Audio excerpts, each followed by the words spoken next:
ช่วงนี้คนเมียนมากักตุนน้ำมันกันมากนะคะด้วยความกังวลว่าอาจจะเกิดปัญหาขาดตลาดติดตามในอาเซียนคอนเน็กกับคุณทิวลิปนาคสมภพเราค่ะ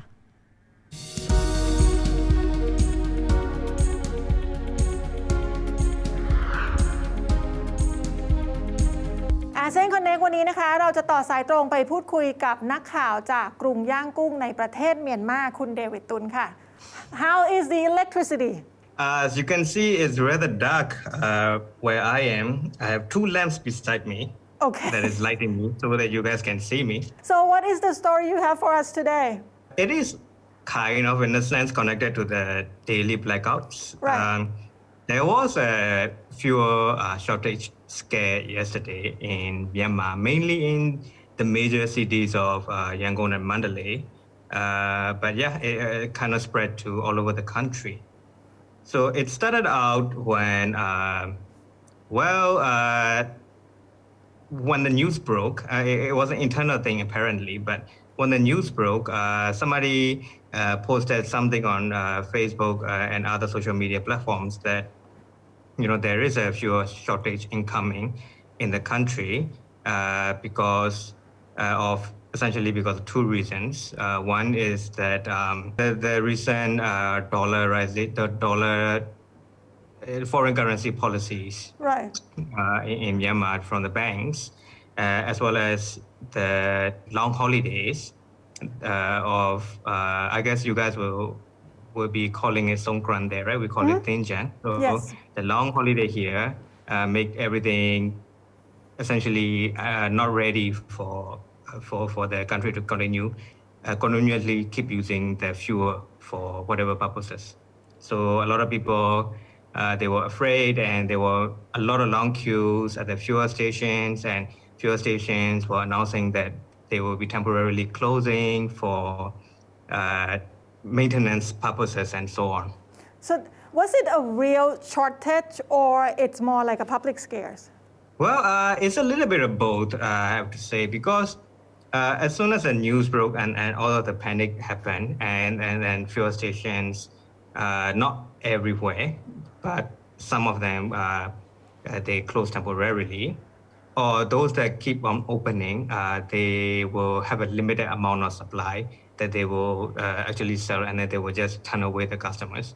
Right. So the authorities actually did issue several statements, and the spokesperson for the SAC, the State Administration Council, Major General Somintun, he claims that the country does have enough fuel in the country, but he essentially says that they are trying to keep the fuel prices, the distribution of the fuel prices at a rate of $1.850 Myanmar kyats per dollar.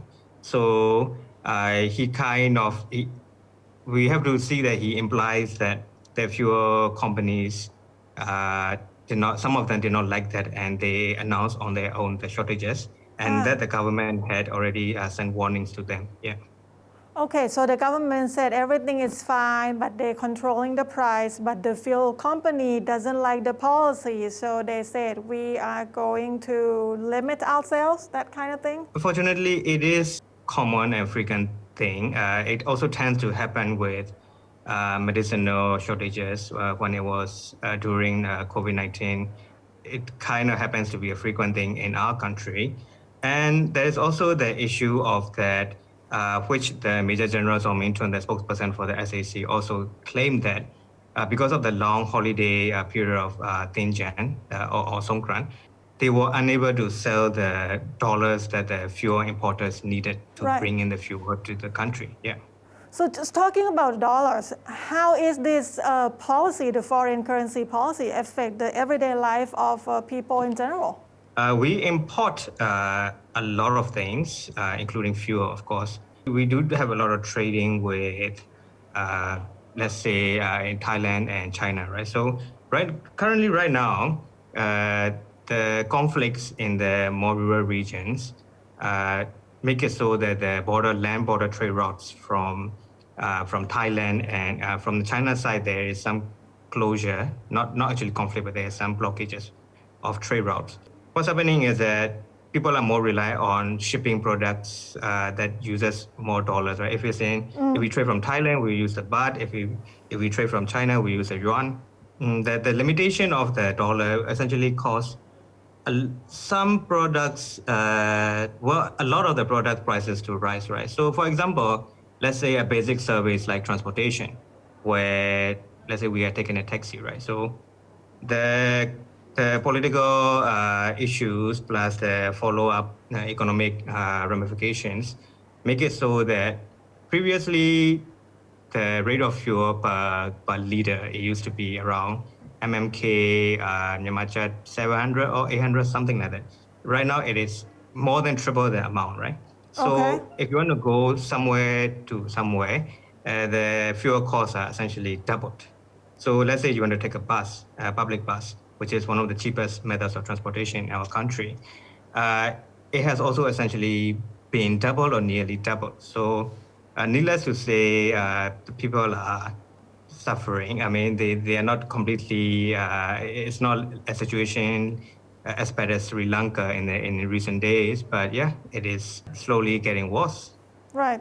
So this price has been double or almost doubled since the coup, right? Yeah, since the coup, so yeah.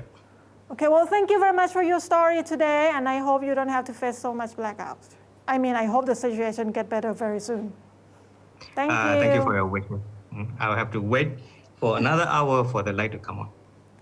และนั่นก็คือเดวิดตูนจากกรุงย่างกุ้งนะคะเล่าให้ฟังไปก็มีลุ้นไปนิดนึงว่าไฟจะตกหรือเปล่านะคะเพราะว่าในเมียนมาเนี่ยยังคงมีสถานการณ์ black out ก็คือไฟดับเป็นช่วงๆนะคะอยู่ค่ะแล้วก็ตอนนี้ก็มีสถานการณ์คือมีความกลัวว่าน้ำมันจะขาดตลาดนะคะก็เลยมีคนออกไปต่อแถวรอซื้อน้ำมันเติมน้ำมันใส่รถเอาไว้นะคะและนั่นก็คือทั้งหมดในอาเซียนคอนเนควันนี้ค่ะ